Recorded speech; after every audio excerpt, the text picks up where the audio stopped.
boa noite. Vamos começar com esse tema super atual: como vencer situações difíceis com a neurociência positiva.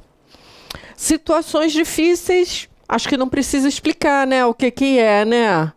Neurociência positiva já exige um pouquinho mais de explicação, e aí eu vou mostrar para vocês hoje como que alguns recursos podem facilitar a nossa vida e melhorar a nossa qualidade de vida.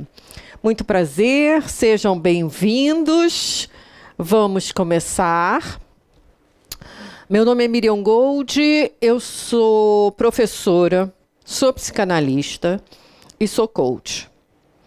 Fiz uma transição de carreira em 2009 e passei a trabalhar com os recursos da linguística e os recursos da psicanálise no coaching de pessoas físicas e de executivos. Meu foco principal no coaching é o coaching profissional, tá? Mas eu não separo profissão e carreira de vida, né? Porque a partir do momento que a gente faz 20 anos, 22 anos, né, não dá mais para separar. E para começar, eu selecionei essas 4 palavras. Vocês estão enxergando bem daí? Esperança, autoconfiança, resiliência e otimismo. A gente vai falar bastante dessas 4 palavras, que são os 4 atributos, né, da neurociência positiva. E para motivar, fazer esse início mais personalizado, eu vou pedir para vocês escolherem.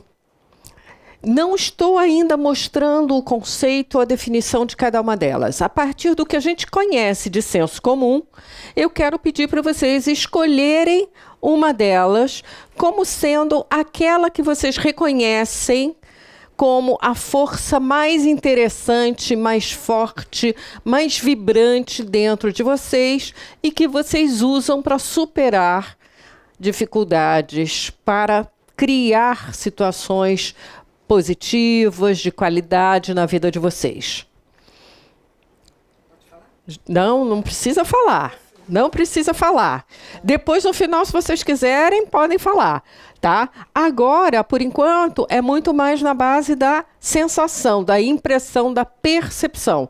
Depois, então, a gente vai aprofundar e vocês vão ter a possibilidade de verificar se é aquela palavra mesmo a sua força. Bom, e aí a gente começa com o cenário do mundo. O que está acontecendo nesse mundo?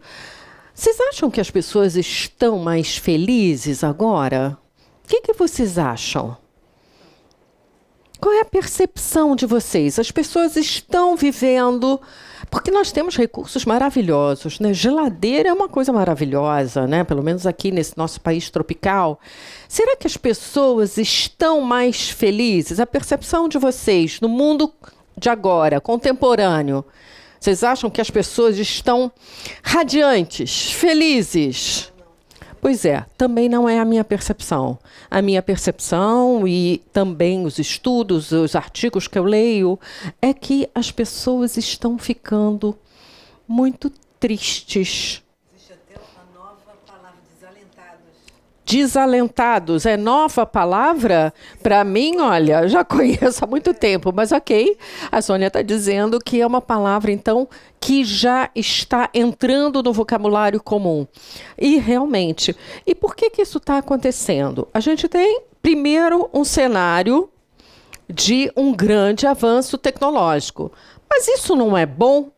Sim, é bom por um lado. Por outro lado, esse cenário de avanço tecnológico traz algumas consequências.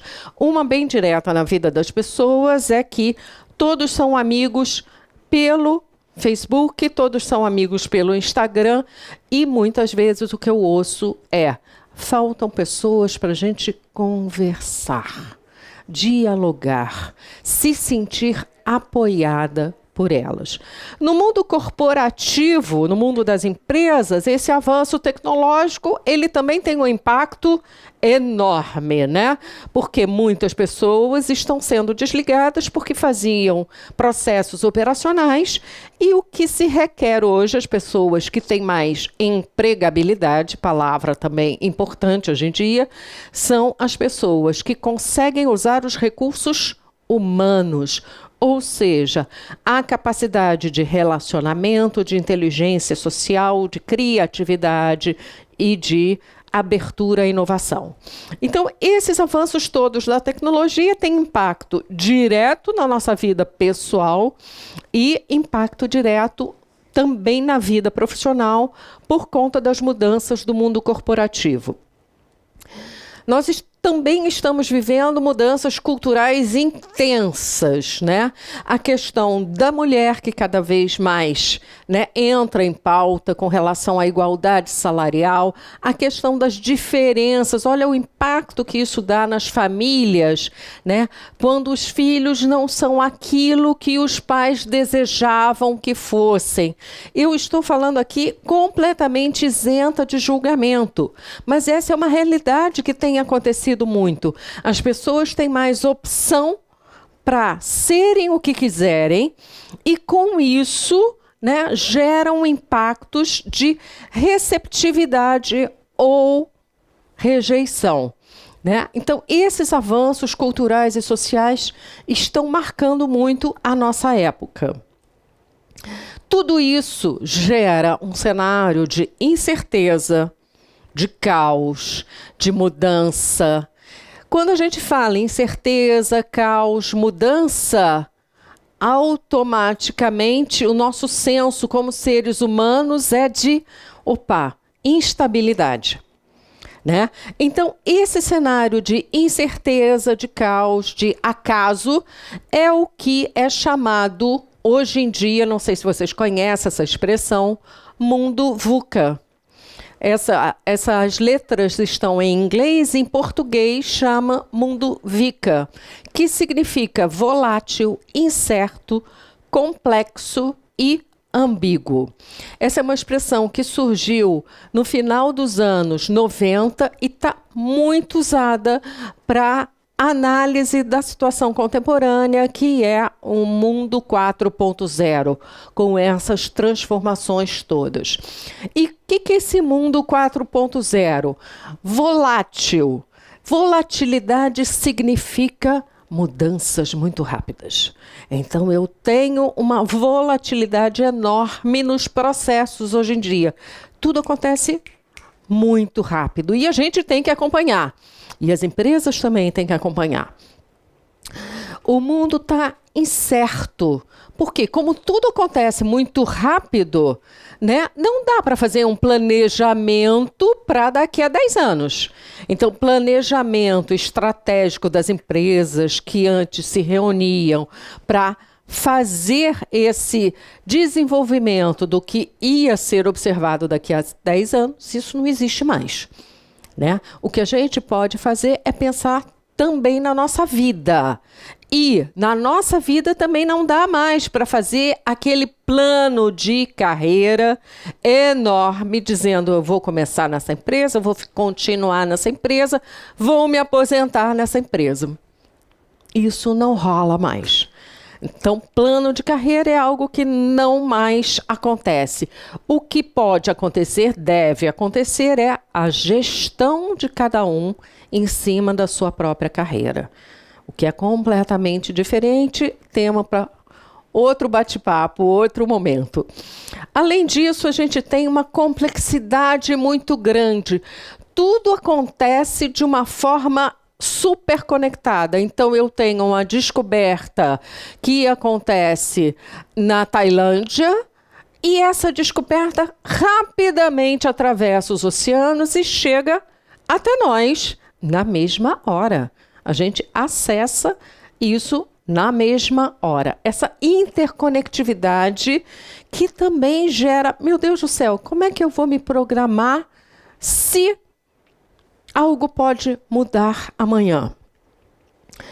Por fim, essa ambiguidade. claro, todo esse cenário gera um quadro de incerteza. Eu não sei mais ao certo o que vai acontecer. A gente não sabe ao certo com a nossa vida. E as empresas, vocês imaginam que são, né, são complexos de pessoas, complexos de departamentos. Como é que isso tem afetado o mundo corporativo, o mundo empresarial? Com esse cenário, como ficam as pessoas? Ficam bem? Ficam confortáveis? O ser humano fica feliz com tanta instabilidade? Ou o ser humano tem medo de mudança? O ser humano tem medo de mudança. Então, esse cenário gera que tipo de sentimentos? Agora sim, pode falar. Que tipo de sentimentos esse cenário gera? Desesperança, ansiedade. O que vocês observam nas pessoas à volta de vocês? Uma certa tristeza, o quê? Medo, muito medo. Sim, as pessoas estão com muito medo. Síndrome do pânico tem aumentado, né, exponencialmente. Depressão tem aumentado exponencialmente. Suicídios, enfim. Mas, então, se a gente tem esse cenário, a minha intenção é, né, eu tenho esse cenário. Incerteza, pessoas perdidas, pessoas com medo, pessoas confusas, deprimidas, desmotivadas. O que eu posso fazer para não cair nesse buraco? Porque se a gente bobear, é só notícia ruim, né? Eu, por exemplo, não assisto mais televisão à noite. Não assisto. Ah, vou ficar desinformada. Ok. Sinto muito, eu vou ficar desinformada até no dia seguinte, até o dia seguinte, amanhã, quando eu vou pegar e vou ver o que aconteceu. Mas eu vou dormir melhor. Eu vou repousar. Eu vou dar espaço para eu ter tranquilidade, tá? Então, existem situações onde nós temos que pensar se aquilo faz bem ou aquilo faz mal. Vou falar um pouquinho mais disso, mas o importante é como é que a gente lida com esse cenário que não é bonito, não é legal, sabendo que a neurociência descobriu que nós somos capazes de gerar um mundo positivo. As palavras, nossos pensamentos, nossas palavras geram realidade. Como assim, gente? É o mundo mágico. Ah, vou pensar numa mansão e vou ter a mansão. Não, gente, não é assim, né? É claro que não é isso. Quando a gente fala que as palavras criam realidades, por exemplo, se eu sou uma pessoa que eu trato bem os outros, que eu crio um ambiente favorável à minha volta, eu estou criando uma realidade positiva, empática, de confiança. Quem de vocês trabalha ou trabalhou? Vocês já trabalharam? Ok. Já passaram por algum departamento, alguma chefia que tinha um chefe que não dava bom dia, que chegava assim, emburrado, e chegava para a palestra de motivação dizendo que vocês tinham que ficar muito bem? Isso é possível? Não é possível. Então, as palavras e os pensamentos criam realidade nesse sentido. A gente constrói o ambiente que a gente quer viver. Olha a força disso, gente. Nós somos capazes de construir um ambiente que a gente quer viver. Ah, eu quero viver em Paris. Sim, meu bem. Ok. Você quer viver em Paris? Então tá. Então estuda sobre Paris, mentaliza sobre Paris, trabalha, coloca Paris como meta. Ok. É é uma possibilidade. Faz um plano de ação, coloca como meta e faz todos os passos. Não é que você vai viver em Paris semana que vem. Ok. Pois é hilário, né? Mas tem gente, mas eu estou fazendo essa ressalva porque tem gente que acredita, que acha que... Não, eu mentalizo que... Outro dia escutei de uma cliente, eu mentalizo que eu vou conhecer aquele rapaz, ele mora em Londres, mas eu vou dar um jeito, eu estou mentalizando tanto que eu sei que vai acontecer, né? Então, não é assim, gente. Não é milagre, tá? Milagres acontecem de outra forma, de outro jeito, talvez. Bom, e aí, a vida é muito mais complexa.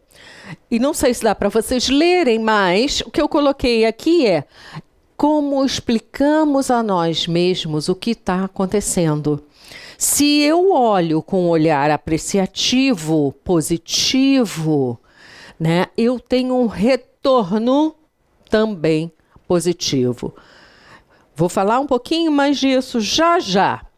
Mas, por enquanto, eu quero perguntar para vocês o que vocês veem nessa imagem. O que está ali nessa imagem? É uma cerca de madeira, um quadrado de madeira, tipo... Hã? É uma casinha de vidro. Olha, vocês já estão positivos. Ótimo. Uma casinha de vidro. Tem muita gente que vê aqui uma espécie de uma jaula de algo que te aprisiona. E, na verdade, é uma casinha de vidro de um hotel, não no Brasil, né? Perdi aqui a referência de onde é, mas que, para desestressar os hóspedes, percebeu que fazendo essa casinha de vidro no meio da natureza, ele agregava valor ao serviço dele, né? Os estudos provam que estar entre a natureza produz quimicamente sentimentos de bem-estar, tá? Isso é líquido e certo, tá? Então, estar na natureza, poder apreciar, você diz assim, mas não posso. Ok, mas aí arruma uma rua tranquila e dá uma caminhada por essa rua tranquila, no estado de presença. Não é pensando nas tarefas que você tem que fazer no dia a dia. Se você estiver num estado de presença, for caminhar no domingo, na beira da praia, isso já te dá um gás diferente. Isso já abre as comportas do positivo. Mas eu estou achando que eu ainda estou muito esotérica. Vamos partir um pouquinho para a ciência? Vamos lá. Tem pessoas que são assim, né? Ó céus, ó vida, ó azar. Essas pessoas parece que atraem toda uma negatividade, né? Vocês conhecem essas pessoas que são sempre vítimas dos acontecimentos, estão sempre tristes, estão sempre, ó céus, ó vida, ó azar, né? E as coisas realmente não dão certo para essas pessoas. Tem aquelas mulheres, isso é muito típico também de mulher, que estão sempre reclamando.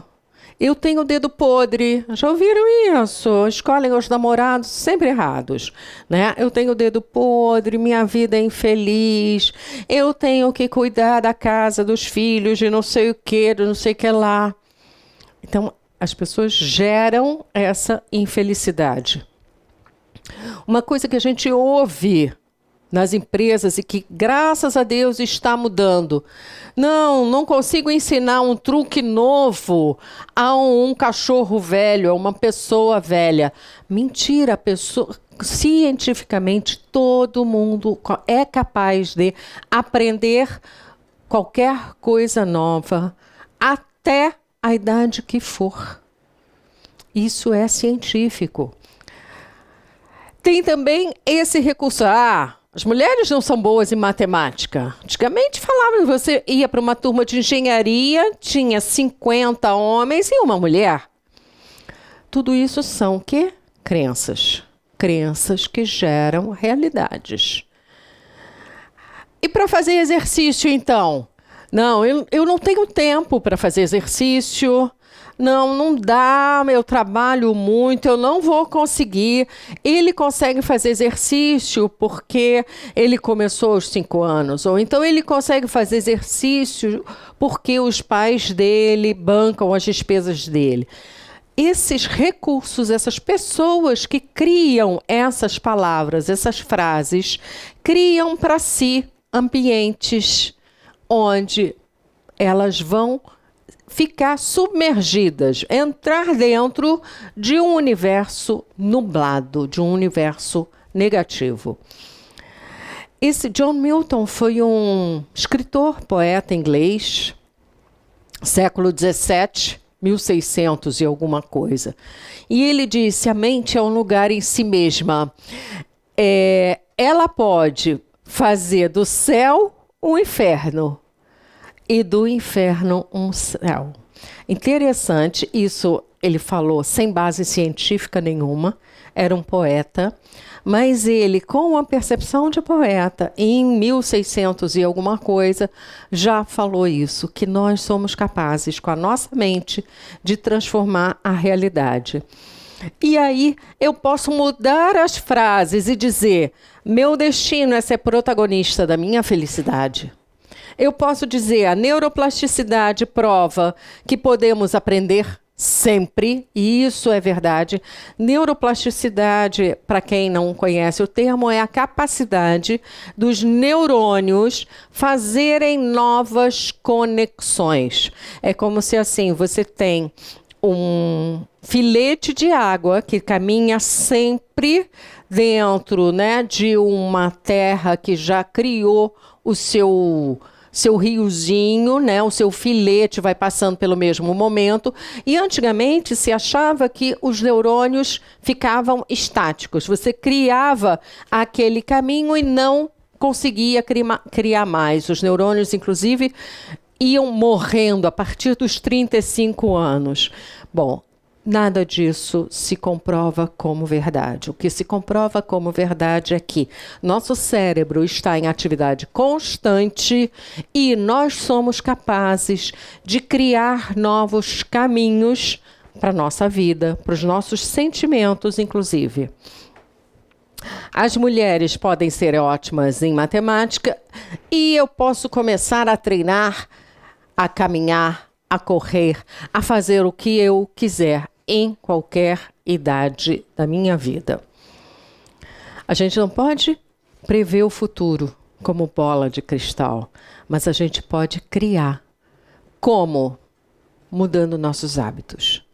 Olhando para o mundo de um jeito diferente, de um jeito que a neurociência vai provar. Então, vocês têm à mão alguma caneta ou um lápis? Vamos fazer esse teste aqui, que foi um teste da neurociência. Os cientistas dividiram as pessoas em 2 grupos. Deixa eu pegar aqui uma caneta.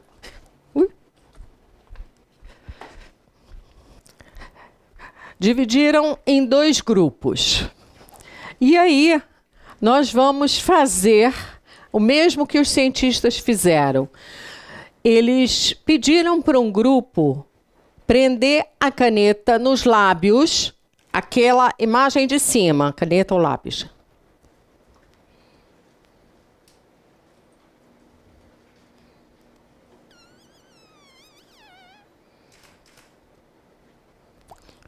O que vocês sentiram aqui? Dá para sorrir?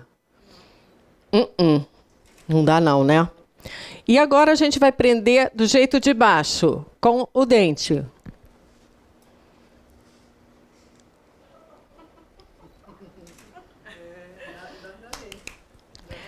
A colega aqui já começou a rir automaticamente. E aí, o que eles fizeram com essa experiência? Depois que eles...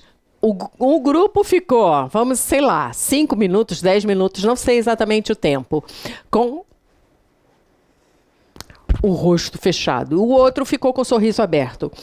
E aí, eles passaram desenhos animados para os dois grupos.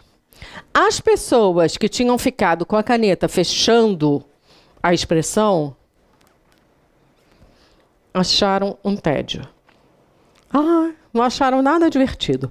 As pessoas que botaram a caneta, ó, e ficaram assim, acharam divertido. A mesma bobagem, um grupo achou divertido e o outro achou, ok, sem graça.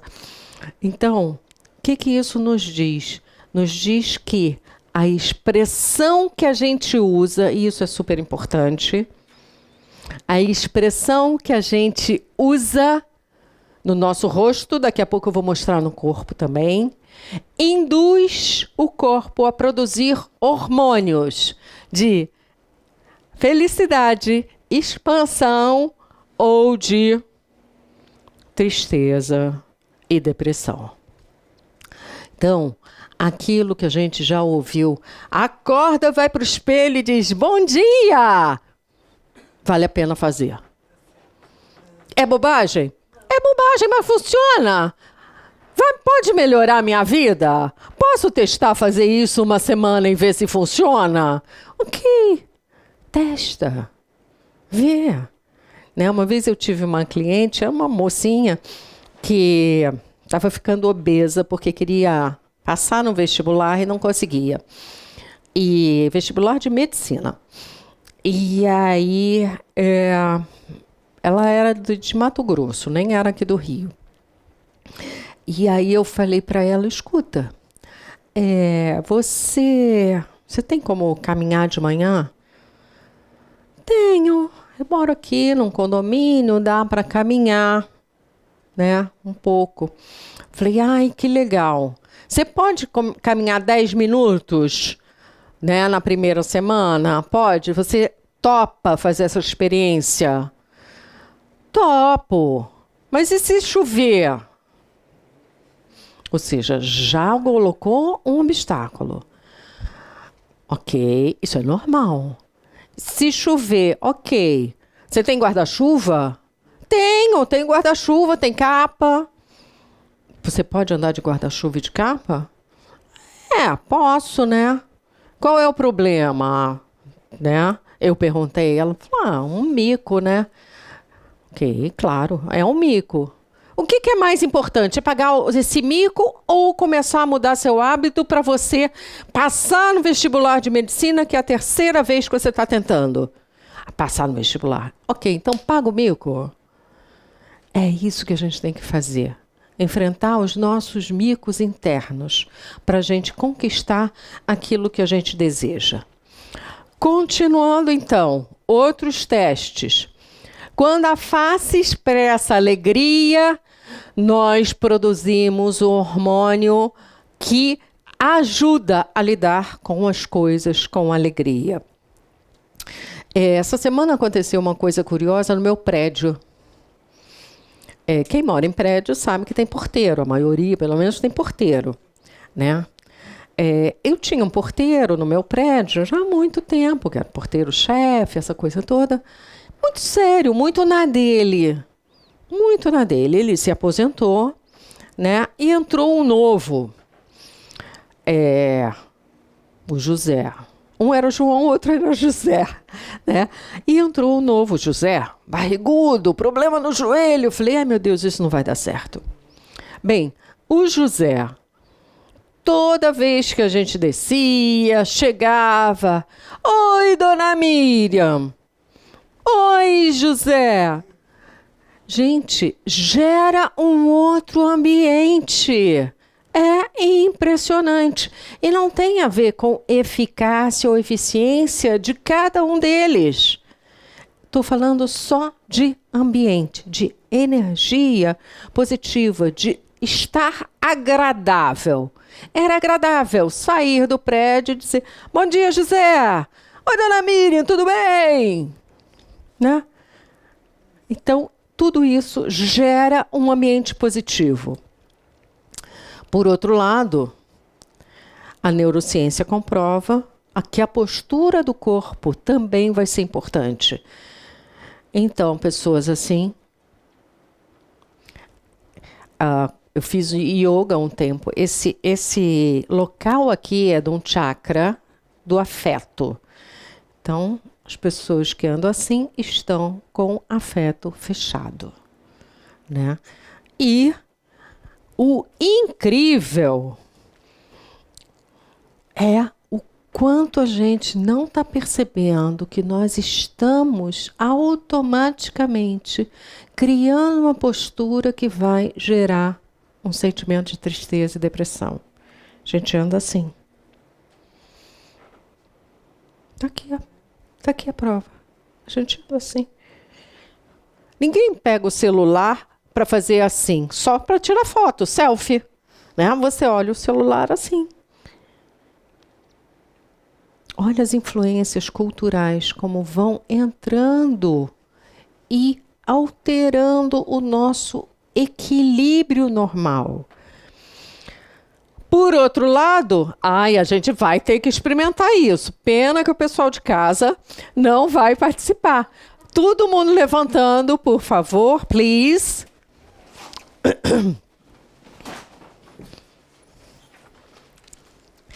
Vamos fazer a postura do Facebook, olhando para os nossos pés, olhando para baixo. Curva o ombro e olha para baixo. Ai, ó céus, ó vida, ó azar. Agora a gente vai abrir e expandir o tórax. Expande isso aqui. É diferente? É diferente. Abre mais. Isso, abre mais. Abre aqui. Isso. É completamente diferente, gente. Ok? Muito bem. Vivenciaram uma experiência de Harvard. Olha que chique, né? Muito chique. Por falar em Harvard, um dos cursos mais concorridos de Harvard é do Sean Ashore, que criou um composto de teoria, né, chamado benefício da felicidade. É esse livrinho aqui que eu recomendo muito. É um livro fininho, de uma leitura gostosa e que quebra um monte de crenças nossas. Eu estou vendo que tem gente fotografando. Eu pedi para o pessoal ali para me passar o e-mail de vocês para eu mandar o resumo da palestra, tá? Em PDF. Bom? Ótimo.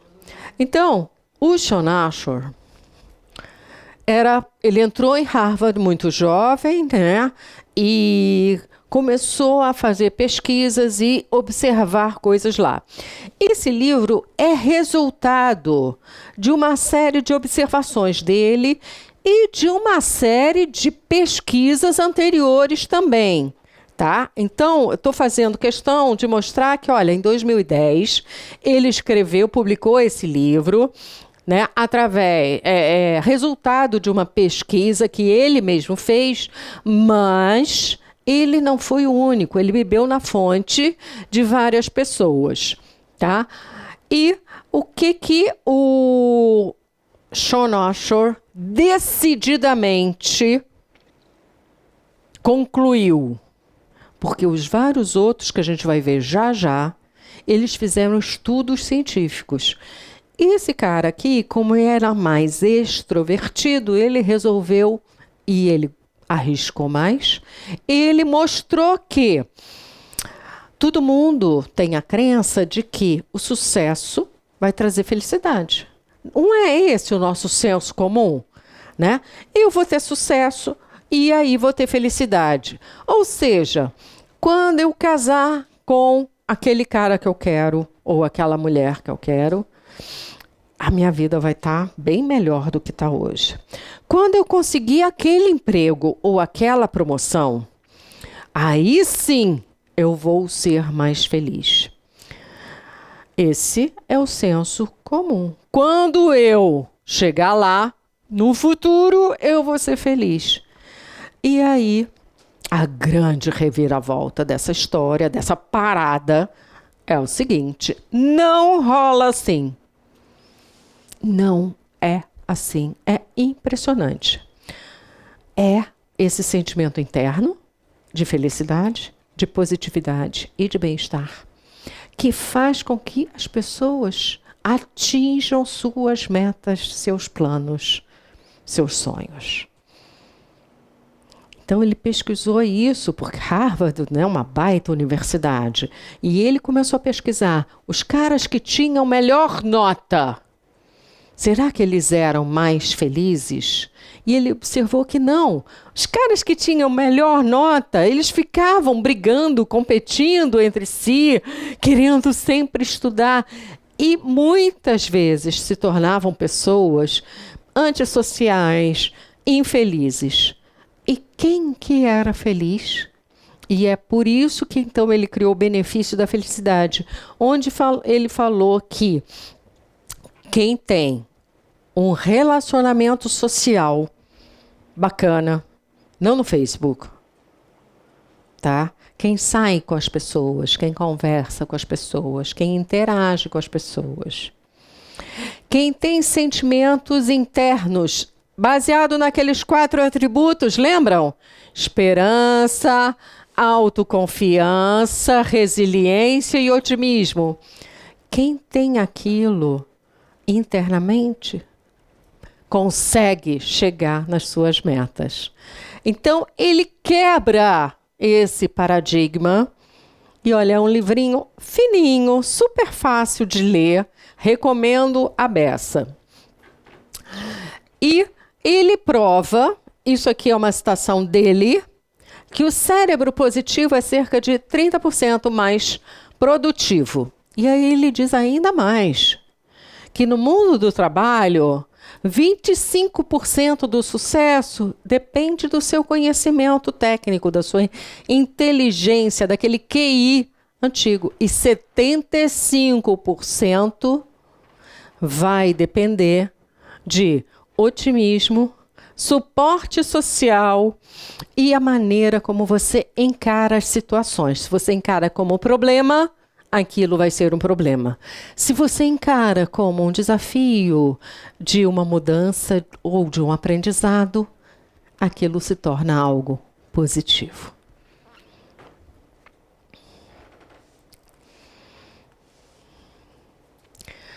Conclusão. A conclusão é de um matemático, pesquisador, chamado Fred Lutyens, que foi um dos criadores da psicologia positiva.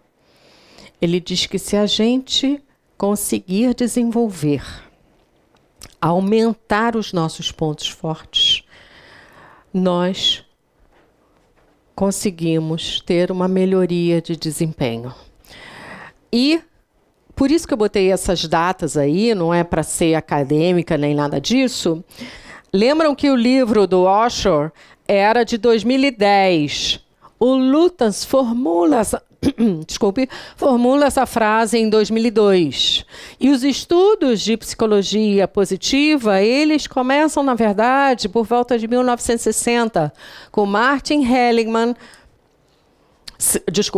Seligman, e esse nome que eu não consigo pronunciar, Fred Lutyens, esse matemático aqui, e 2 mulheres que fizeram estudos espetaculares, a Barbara Fredrickson e a Sonja Lyubomirsky. Tá? A Sonja Lyubomirsky, ela estuda a felicidade e ela faz uma fórmula científica da felicidade. Show, super sensacional, vocês têm essas referências aí. Quem quiser, né, botar na nossa enciclopédia Dr. Google, né, vai achar um monte de informações bárbaras. Tudo isso, então, foi para chegar e dizer para vocês que existe uma coisa chamada capital psicológico positivo. Tá? Se eu perguntar para vocês, vocês têm uma reserva de capital financeiro? Vocês sabem o que é, não é? Ok. Mas vocês têm capital positivo? Então, atenção, esse é um novo recurso que cada um de nós pode ter. E o mais bacana de tudo, cada um pode desenvolver. É mágica? Não é mágica.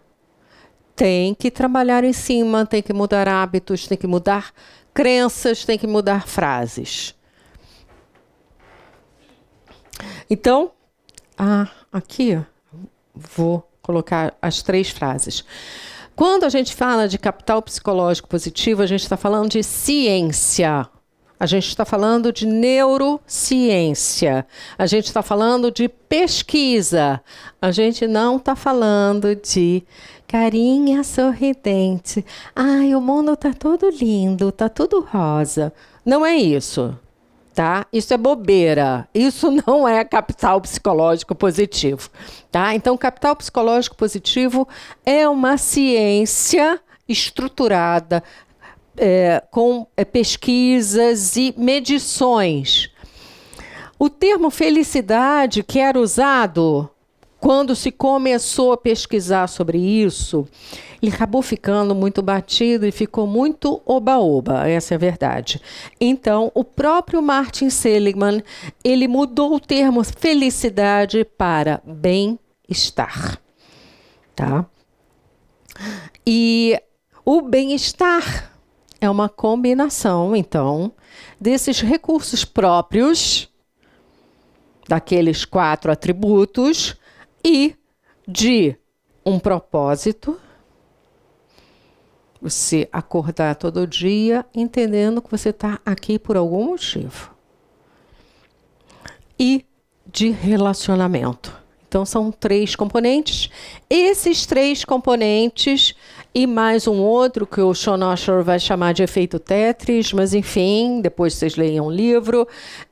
Esses 3 componentes são básicos para a gente desenvolver o capital psicológico positivo. Vamos um pouquinho mais? Emoções positivas ampliam conexões neurais, ampliam possibilidades dentro do cérebro de cada um. E, como já contei aqui, as emoções positivas também geram e se espalham pelo ambiente. As nossas empresas, elas geram emoções positivas? Difícil, né? Difícil. Isso é um grande desafio para as empresas do nosso tempo. Gerar uma cultura positiva, gerar uma cultura de capital positivo. E os estudos provam que isso tem efeito sobre a performance. Ou seja, né, falando na linguagem que as empresas gostam, isso gera lucro. Bom, vamos lá, vamos tentando. A gente vai tentando. Eu vou tentando convencer o mundo de que é isso. E o Sean Osher, ele trouxe esse parágrafo que eu acho assim muito, muito, muito de realidade. Todo mundo já viveu isso. Quando um gestor expressa abertamente a sua crença na capacidade de um colaborador, ele não apenas melhora o estado de espírito desse colaborador, mas ele melhora as chances de sucesso do colaborador e, por consequência, do grupo todo, tá? Essa frase dele é sobre o mundo corporativo, é sobre um gestor. Eu pergunto para vocês, a gente pode fazer um deslocamento e pensar nisso como família? Acontece isso também?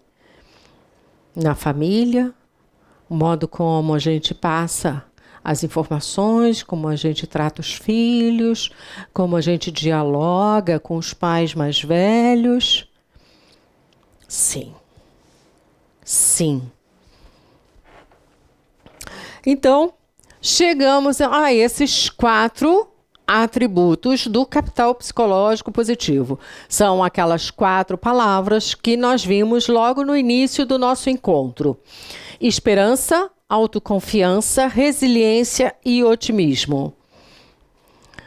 para quem gosta de memorizar, as palavras em inglês, se a gente pegar a primeira letra de cada uma dessas palavras, olha, H-E-R-O, hero, herói, né? É um bom recurso de memorização. E aí, agora, eu vou colocar os 4 atributos da psicologia positiva com um resuminho e vocês vão checar se aquele atributo que vocês escolheram logo no início desse nosso encontro é realmente a força maior que vocês têm para gerar positividade. Então, nós temos esperança, autoconfiança, resiliência e otimismo.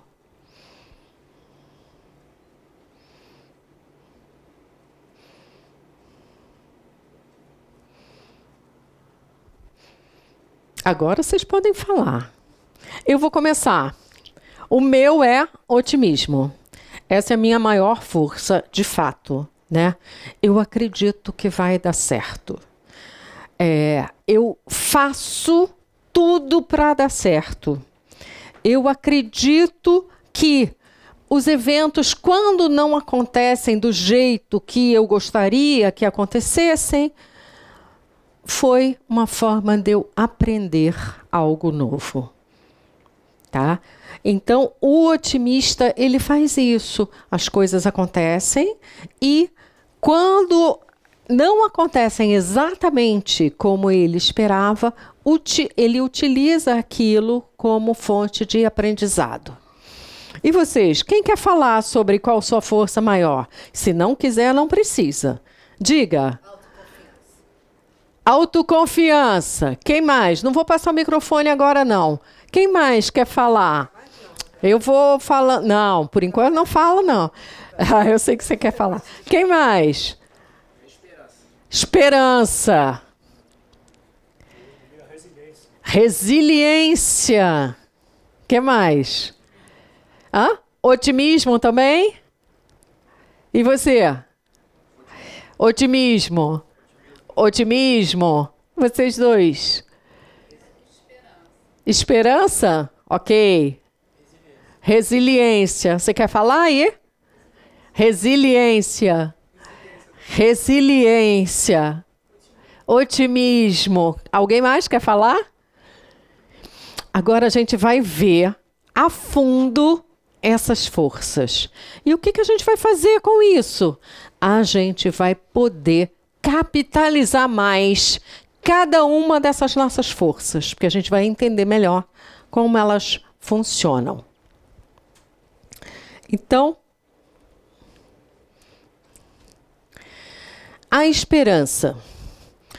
Esses pensamentos de esperança, eles refletem uma crença, ou seja, crença é algo interno que está lá no fundo mesmo da minha mente, do meu coração, de que a gente consegue encontrar os caminhos que vão dar na realização das nossas metas. Essas crenças, ela é interna, ela não é externa. Ela foi criada lá na base da nossa infância, normalmente até os 7 anos, tá?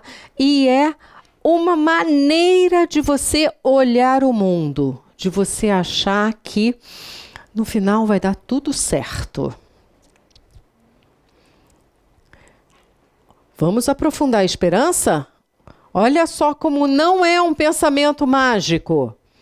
A esperança tem 3 componentes. O primeiro envolve ter objetivos e metas específicas.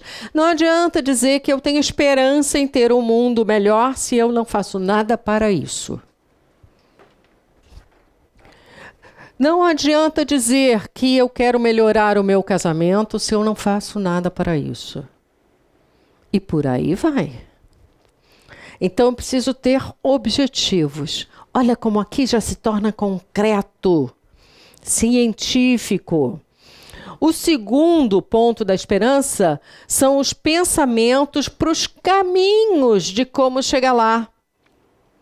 Vocês já fizeram plano de ação e metas? Plano de ação e metas é exatamente o que as pessoas com esperança fazem. Olha como a gente está saindo do mundo abstrato e entrando no concreto, nas nossas atitudes, nas nossas ações. O terceiro consiste no que a pessoa acredita sobre si própria. Né? Se a pessoa anda assim, se a pessoa acha que, ai meu Deus, o mundo é uma porcaria, mas eu tenho esperança que vai melhorar. Isso não é verdade. A pessoa que tem esperança, ela joga essa força para frente, tá? É o eu consigo. Não é o mundo lá fora vai melhorar. É o eu consigo. Autoconfiança. Autoconfiança é uma percepção individual de que você é capaz. De novo, uma crença instalada na tenra infância de que você consegue você consegue atingir a meta. Então, a autoeficácia ou autoconfiança diz respeito às crenças que se referem a si mesmo. Vocês conhecem pessoas que vocês observam que têm uma autoconfiança baixa, não conhecem? São pessoas que acabam se acomodando a situações. Elas não vão para frente, né? Elas se acomodam às situações. Elas esperam que o mundo externo mude para que elas mudem. Né? A pessoa que tem autoconfiança, ela faz acontecer, ela acredita nela. Observem de novo como é um sistema de crenças, né, adquirido e que está aqui no nosso interior. Ou seja, por que eu estou ressaltando isso? Porque se eu não tenho isso, eu posso desenvolver. Essa é a riqueza do capital psicológico positivo. Eu consigo, não assim, não é mágica, né? Mas existem recursos para esse desenvolvimento. O autoconfiança é acreditar na sua capacidade de usar esses recursos para atingir as metas e afeta positivamente o indivíduo. E, às vezes, até o autoconfiante, quando ele é excessivo, é aquela pessoa um pouco... nada a ver, eu te conheço, assim, não. Mas é aquela pessoa assim, ai, prepotente demais, né? Essa pessoa é um autoconfiante excessivo, né? Então, talvez ele precise baixar um pouco isso para gerar a empatia no outro. Mas é de uma força incrível, uma força de ação, uma força de alteração da realidade. Muito bom isso, muito bom.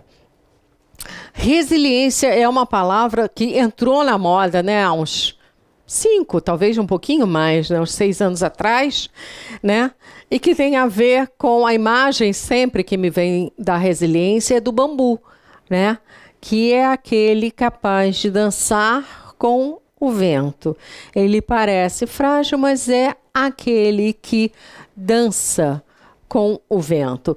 Então, é a característica das pessoas que, quando encontram situações adversas, elas não ficam desanimadas, abaladas. Isso não vai dar certo. Vou me enfiar na cama e vou esperar melhorar. Não. E essas pessoas resilientes, elas conseguem também ser criativas. Elas acham recursos para solucionar as situações. Desenvolvem certos mecanismos adaptativos. E são capazes de improvisar ações. Características das pessoas resilientes. Aceitação da realidade. As pessoas resilientes possuem um profundo senso de realidade, são muito pé no chão. Elas não se iludem. Elas entendem a realidade e jogam a favor do que elas querem. Eles têm uma crença inabalável no sentido da vida. Essas pessoas acreditam que há um sentido para a vida. É um sentimento de, em outra linguagem, é um sentimento de propósito e de missão, que também está muito ligado às pessoas que têm muita esperança, tá? Também as pessoas de esperança desenvolvida são pessoas que entendem que estão aqui por um propósito. Podem até não saber exatamente qual é o propósito, que, aliás, essa palavra virou moda, mas é dificílimo a gente achar um propósito, né? Isso é uma coisa complexa, não é assim tão simples como se vende por aí afora, né? Acha o seu propósito. Em 2 horas você faz um seminário e acha o seu propósito. Eu consigo, tá? E essas pessoas, né, de resilientes têm uma alta capacidade de improvisação, porque eles precisam superar os desafios, né, respondendo com criatividade e rapidez, né? Por isso que resiliência virou uma palavra de moda no mundo corporativo, porque com as mudanças acontecendo, o que se busca? Pessoas resilientes, né? Só que, assim, como eu trabalho muito, né, com recolocação, transição de carreira, eu vejo muito mais que é uma palavra que sai da boca para fora do que uma verdade, né? Um bom entrevistador consegue saber isso fácil, fácil. Otimismo. Característica do otimismo. Percebem os acontecimentos sempre pelo lado mais favorável. Não é que o mundo é cor-de-rosa, mas é que se algo pode contribuir para eu aprender, eu vou gostar. Ah, a palestra foi um fracasso. Claro que eu vou ficar triste, gente. É óbvio, né? Isso não são características de super-homem nem de super-mulher, né? Mas eu vou parar e vou pensar, por que não deu certo? O que pode ser melhorado? Que mais? As adversidades não é uma falha minha. Às vezes é uma falta de preparo para aquilo naquele momento. Então, o otimista, ele não estende o fracasso ao longo do tempo. Ele não diz assim, eu não sou boa para dar palestra. Eu não sou boa. Não, ele não fala isso, tá? Ele diz, aquela palestra não foi boa, o que eu posso fazer para melhorar? Eles são perseverantes. Otimista é muito importante para a empresa e para a vida pessoal também. Perseverante diante do obstáculo, tá? Ele não volta para chorar no ombro de ninguém. Ele vai pensar sobre aquilo, ele vai ver como consegue superar. Os otimistas têm um nível de ambição alto. Eles querem a superação. E eles determinam objetivos arrojados. Então, por exemplo, aquela pessoa que nós falamos aqui no início, né, do nosso encontro, que quer morar em Paris, né, pode ser um otimista com um nível de ambição arrojado. Só que precisa fazer um plano de ação. Porque se não fizer um plano de ação, vai cair na frustração. E se cair na frustração, né, pode amarrar a frustração, que é uma coisa específica, um momento específico, a uma depressão, que é uma continuidade da frustração. Os otimistas atribuem os eventos positivos a uma situação pessoal, é um olhar apreciativo, tá? E aquilo que não é bom, esses acontecimentos negativos, não é por minha causa, é porque, por alguma circunstância, as pessoas não vieram na palestra, ou o retroprojetor, né? Quantas vezes no mundo corporativo empresarial a gente tem que improvisar, né? Você vai para uma reunião e aí Enfim, aconteceu comigo. Eu estava dando um treinamento, toco o alarme de incêndio, né? Tava lá, sei lá, 19º andar, não sei.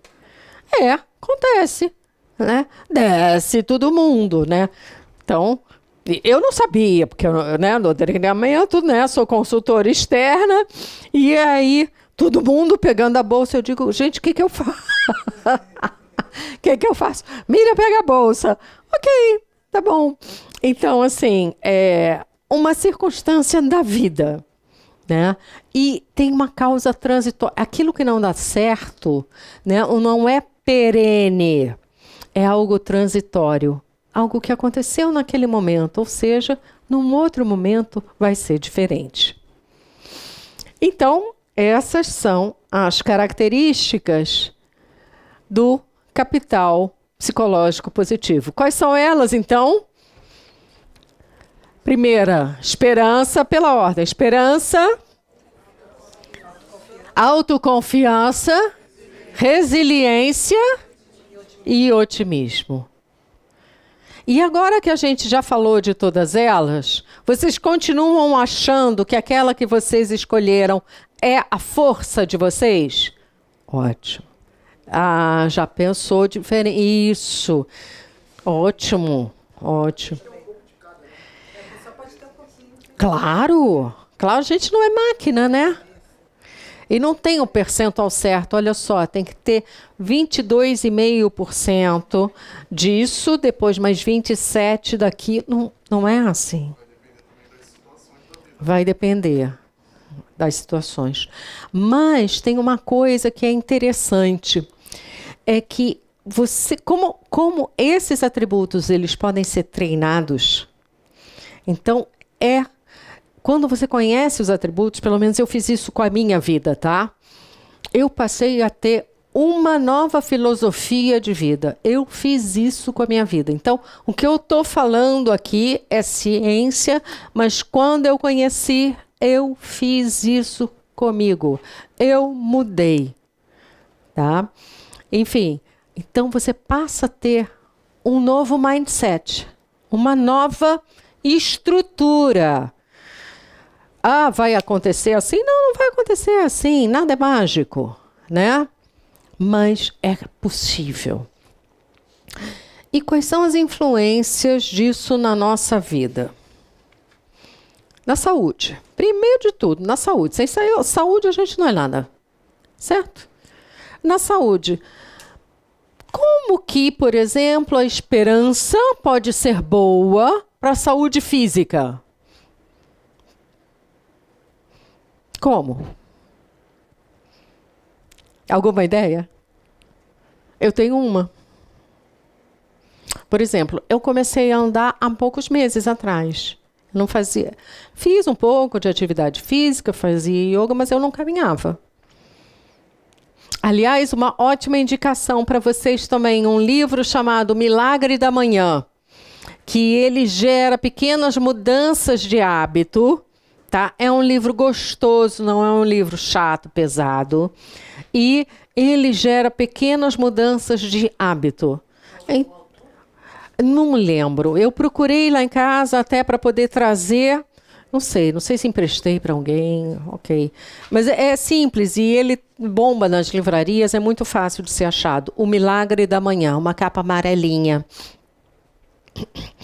Então, por exemplo, como que a esperança pode atuar sobre a saúde? Né? Fiz um exame cardiológico, vi que não estava muito legal. Ok, vou lá. Eu vou acreditar que eu consigo. Isso é ter esperança. Em vez de eu me dizer, eu fazia isso comigo, eu dizia, eu não consigo correr. Né? Aí o médico me disse, o cardiologista, você tem que correr. Caminha. Né? A saúde emocional, gente, esses atributos na saúde emocional, eles são tudo de bom. E eles são... Eu não sou especialista nisso, tá? Mas eu leio muita informação de que esses atributos, eles melhoram o estado físico de várias doenças. Então, nós estamos... Vocês já repararam como abre farmácia? Né? Tudo fecha para abrir o quê? Mais uma farmácia. Nós estamos vivendo um momento onde a doença é proeminente. Porque, vem cá, não vai abrir farmácia se não precisar vender medicamento. Não é isso? Ok. Então, esses atributos, eles quebram esse mecanismo de doença na nossa vida. Nas relações afetivo-sociais. Gente, como isso é importante na família. Né? No dizer para o filho, em vez de dizer, não faz isso, não mexe nisso. Né? Você escuta, vamos fazer o seguinte, vamos brincar de outra coisa? Pronto. Você mudou o seu discurso, você mudou o ambiente, você mudou a construção interna da crença dessa criança. Então, dentro das famílias, é super importante você ter esse olhar, essa maneira de ser mais positiva.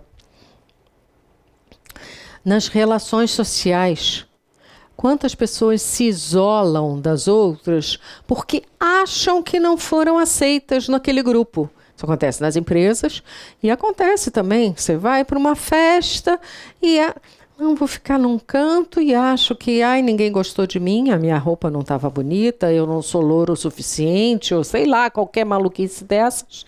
E aí a pessoa vai se fechando, vai se fechando, vai se fechando numa ostra. Né? Então, essas relações afetivo-sociais, quando elas são criadas de uma forma bondosa, empática, caridosa, elas funcionam como um super apoio. Olha, muito melhor do que cerveja, viu? Estou falando sério. No trabalho, as pessoas com capital psicológico positivo, elas desempenham melhor as tarefas, elas são vistas como talentos dentro das empresas, elas têm atitudes que fazem com que elas sejam confiáveis dentro da empresa, leais, agradáveis. Na hora de uma tomada de decisão, porque a empresa está precisando diminuir, né, o quadro funcional, essa história de que toda decisão, né, a tomada de decisão é racional, isso aí é só para quem não viveu dentro da empresa, tá? Porque a gente sabe que não é.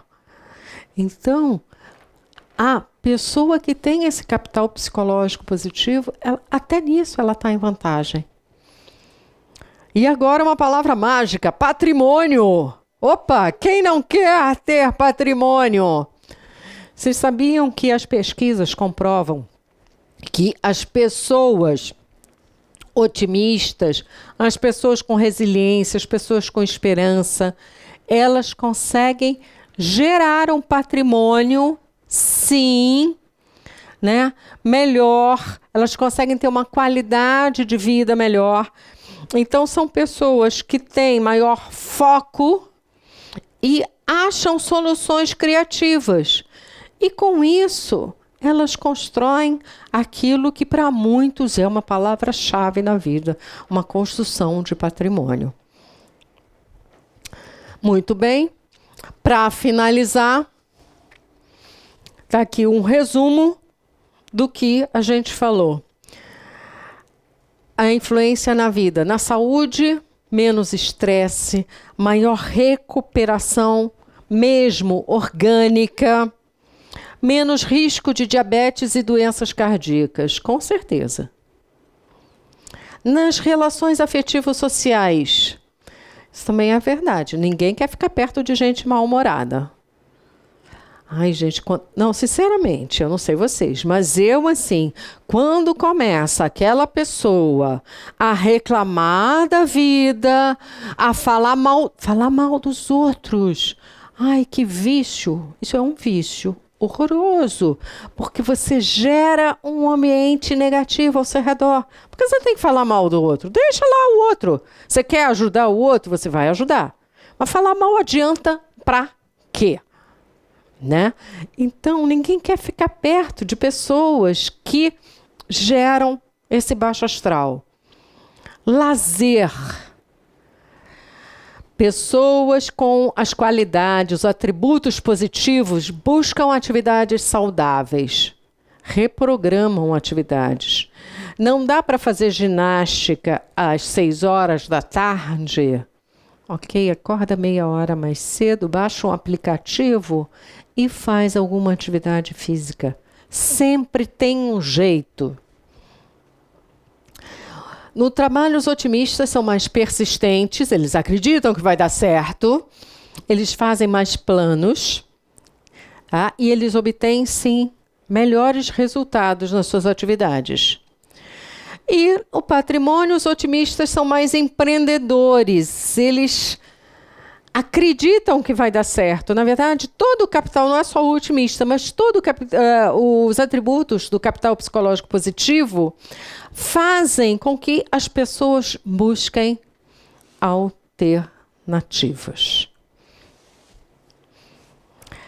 E aí é isso. Vou abrir para perguntas agora. Temos um microfone aqui. E vamos lá.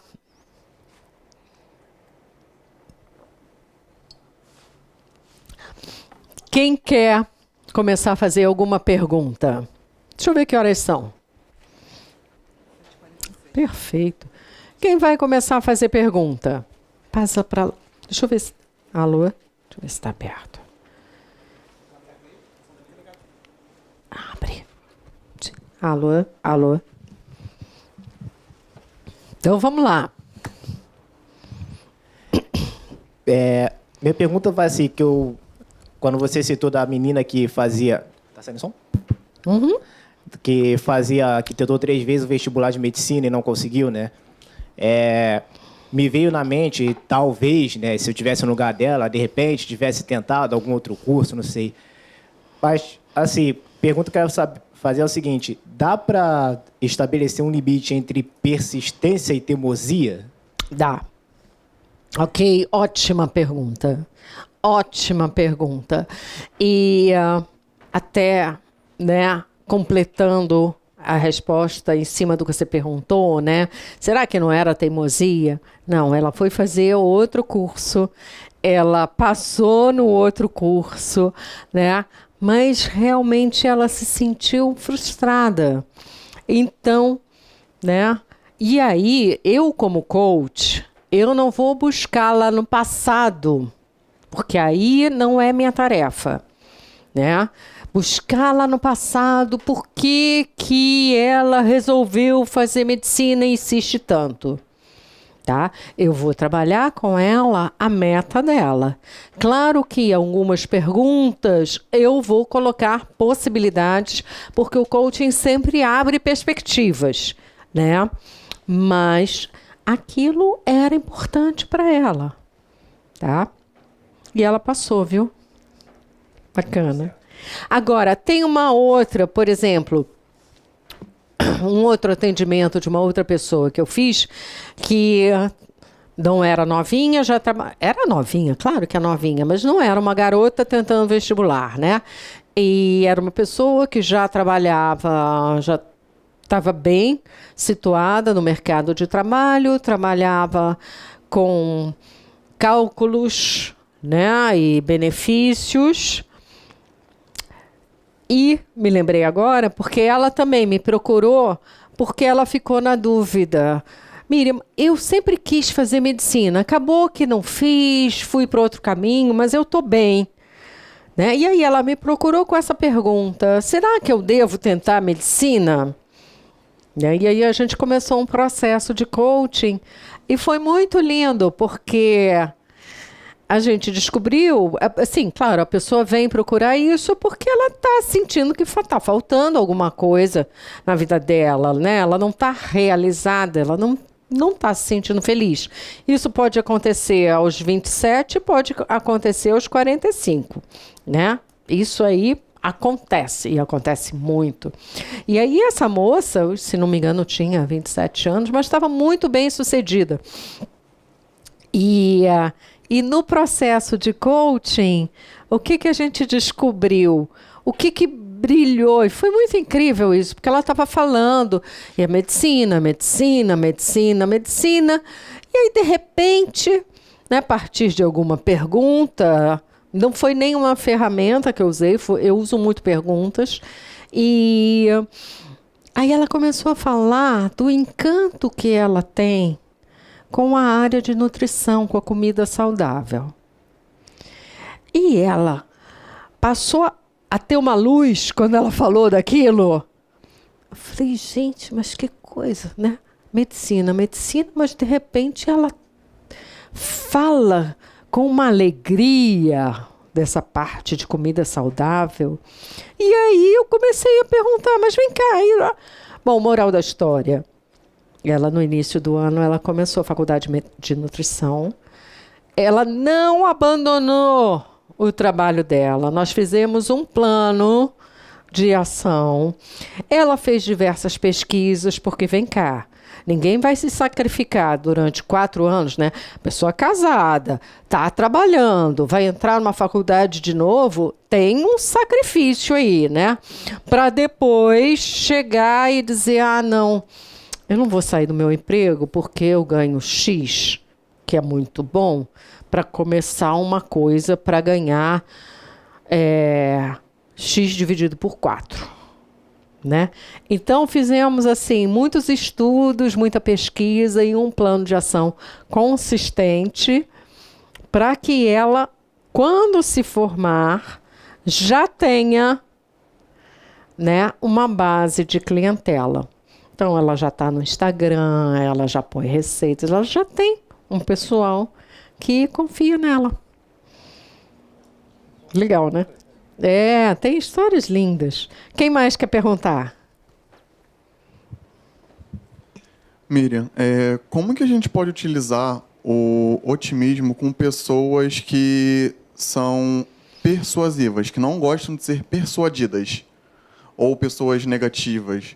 Como que a gente consegue trabalhar isso para que a gente não seja influenciada pelo que ela está transmitindo para a gente? Deixa eu ver se eu entendi sua pergunta. Uhum. Você está me perguntando como que você pode acreditar mais no seu otimismo, né? Porque você está num ambiente onde existe uma negatividade? É isso que você está me perguntando? Isso mesmo. Ok, deixa eu pensar. Os meus clientes dizem assim, que quando eu paro assim, eles ficam... Será que ela está viajando ou será que ela está pensando? Mas, então, deixa eu pensar. Então, vou te fazer uma pergunta para ver como é que a gente sai dessa situação. Se você fortalecer o seu otimismo, você consegue, de alguma forma sutil, alterar esse ambiente. Eu não estou falando em persuadir, em falar, em dizer, cara, você está muito chato, olha o mundo com mais... Não, nada disso. Mas se você fortalecer o seu otimismo, a sua crença interna, né? E quando essa pessoa, esse ambiente disser, isso não vai dar certo, você respirar fundo, ok, né? Respira fundo, conta até 10, até 1000, né? E diz assim, pois algumas pessoas já falaram isso, mas você sabe que eu acho que vai dar certo por causa disso. Agora, realmente tem que né? Tem que sair fora da reatividade. Eu acho que essa é a resposta. Agora eu cheguei na resposta. Sair fora da ação e reação. Porque nós tendemos a reagir. Sai fora. Você não precisa reagir. entra no seu mundo, volta para a sua força, e aí sai daquela cena, cria outra cena. Ok? Valeu? Ok. Quem mais?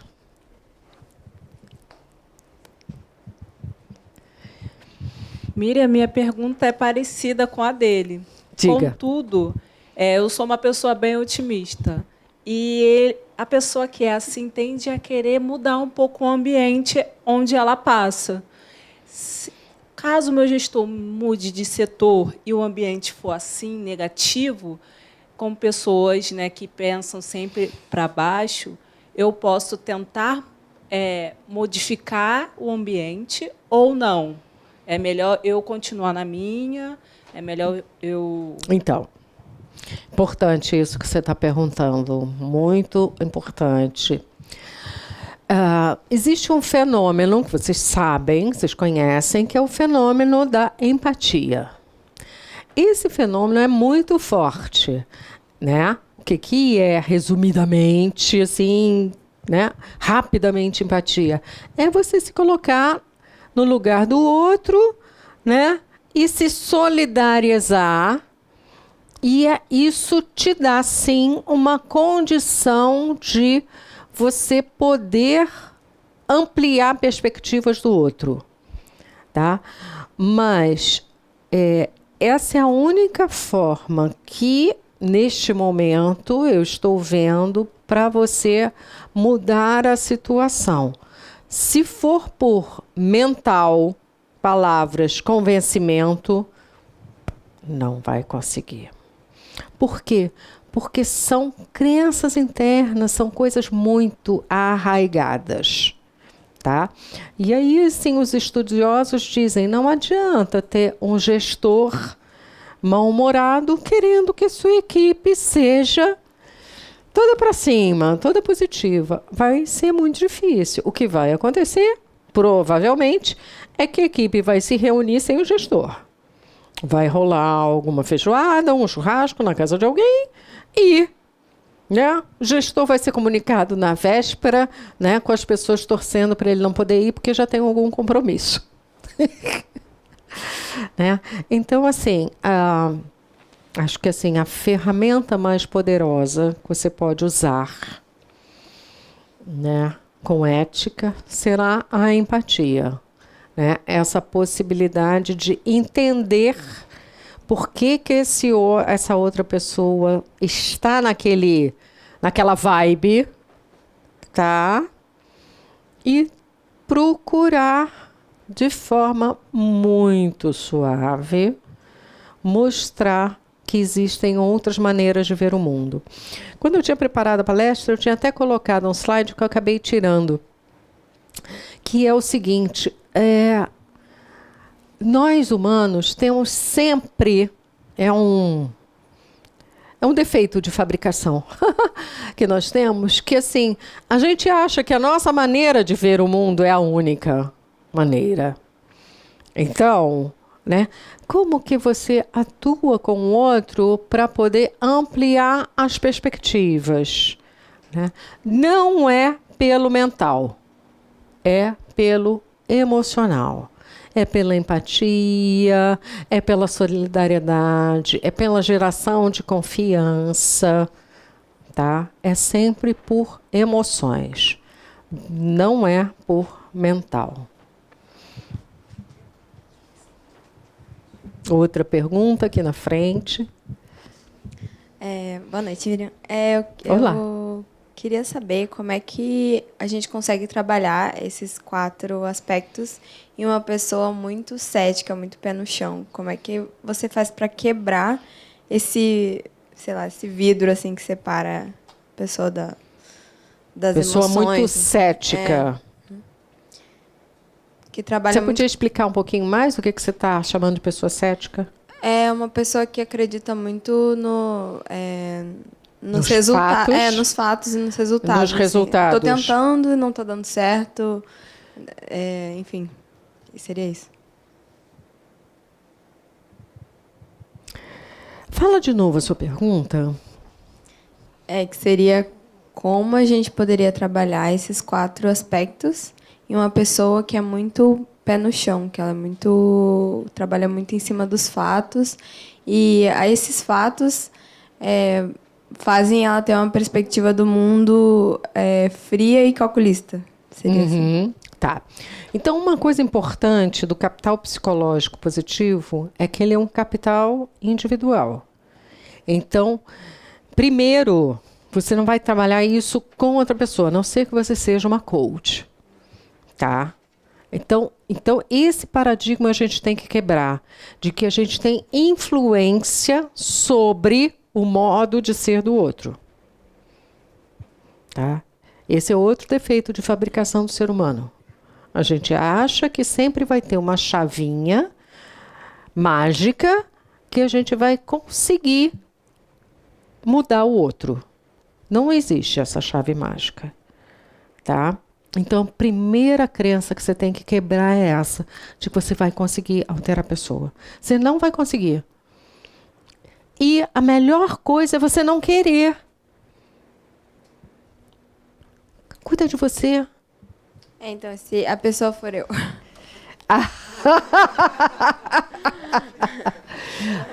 Bom, ok. Então tá.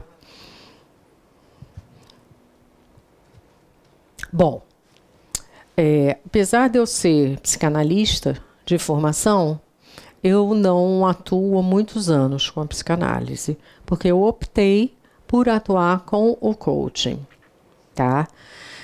Só que eu acredito muito na psicanálise. Ou seja, eu acredito que aquilo que a gente se tornou é resultado de várias coisinhas que cristalizaram e criaram a nossa identidade, tá? O coaching, ele vai trabalhar com uma meta. Então, se você diz assim, Miriam, eu sinto que eu sou uma pessoa muito calculista, mas eu gostaria de me modificar. Ok? Aí a gente tem uma meta. Tá. E aí eu vou perguntar para você, como coach, né? O que você gostaria de atingir? Eu quero ter mais esperança. Ok, que tipo de esperança você quer ter? É uma esperança no universo? É uma esperança na sua vida? É uma esperança...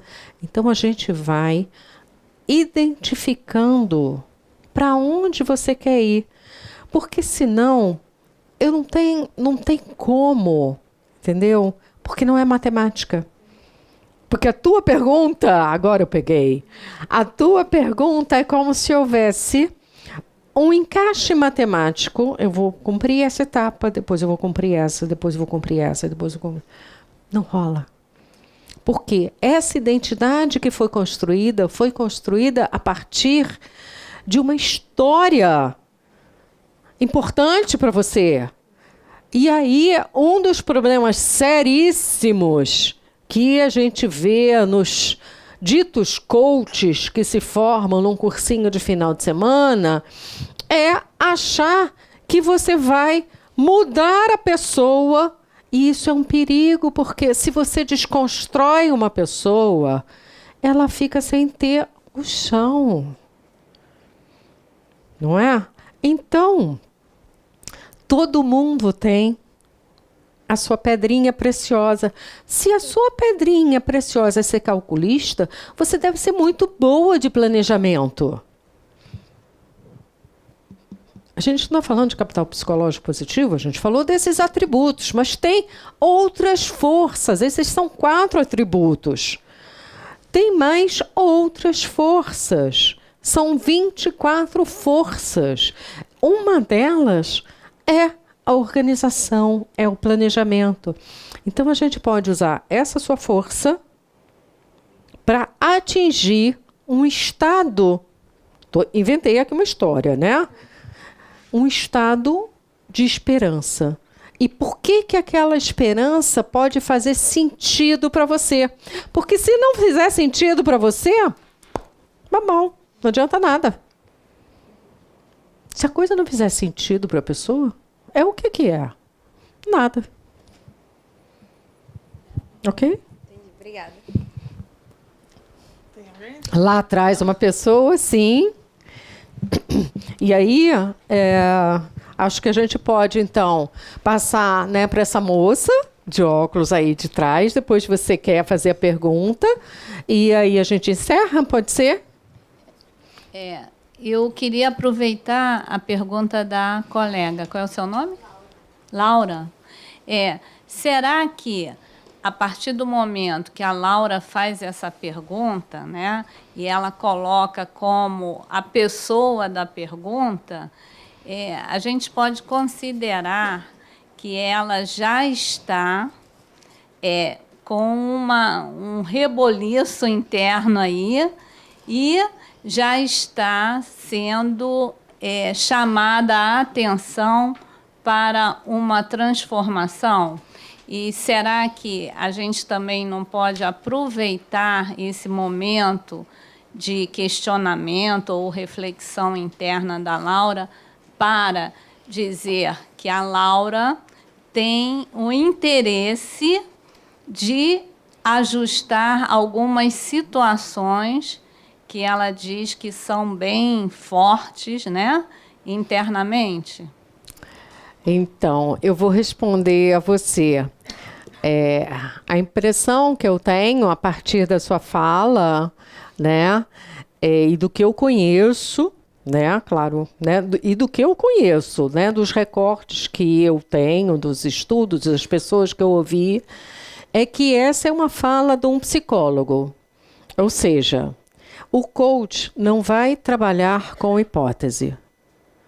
O coach vai trabalhar com o que a pessoa está fazendo. Eu não vou entender como hipótese que pode ser que ela esteja mexida. Se ela me trouxer que está mexida, eu vou trabalhar com isso. Mas eu não vou trabalhar com a interpretação do que será que pode ser que está acontecendo com ela. Por quê? Porque, no meu entender, eu posso estar errada nessa interpretação. Entendeu? E eu posso estar induzindo ela a uma percepção equivocada, né? Então, o coaching, ele se distancia um pouco e ele escuta o que a pessoa está trazendo, que é diferente de uma abordagem psicológica, que tem todo um ferramental, que tem todo o embasamento, que tem uma outra estrutura de funcionamento, que inclusive é diferente da psicanalítica, que é mais próxima do coaching, que é assim, deixa eu ouvir o que a pessoa está me trazendo, né? Só que o coach ele vai trabalhar com a projeção do futuro, qual é a meta que você quer, né? Então, assim, exemplo, né? Só para ilustrar, já tive pessoas que me procuraram, né? Eu quero fazer coaching, ok? O que você quer? Eu quero isso, quero aquilo outro, né? Eu não trabalho assim, tá? Tá, você quer essas 3 coisas. E aí eu passei 3 sessões gratuitas com a pessoa, porque eu não sabia se eu ia atendê-la. Quero isso, quero aquilo outro. Ela queria resolver uma situação do romance que ela tinha, emagrecer e achar um trabalho. Falei, você vai ter que escolher um. Não sei, os 3 são importantes. E aí fui dando ferramentas para que ela pudesse escolher um. Ela escolheu, quero emagrecer. Eu falei, na época, isso foi uns anos atrás, eu falei, eu não trabalho com isso. Não sou coach de emagrecimento. E não sou coach de emagrecimento. Eu posso apoiar um processo de emagrecimento desde que conduzido por uma nutricionista. Mas eu não sou coach de emagrecimento. Ok? Vamos lá, última pergunta? Aqui, olha, por favor. É um pouquinho difícil para mim, né? Então, como eu posso estar mais motivada e mudar as minhas emoções em relação ao trabalho se eu não estou mais feliz com o que eu faço? Ótimo. Você pode repetir, por favor? Então, atualmente eu não me sinto mais feliz com o que eu faço, que há 9 anos atrás era um sonho para mim.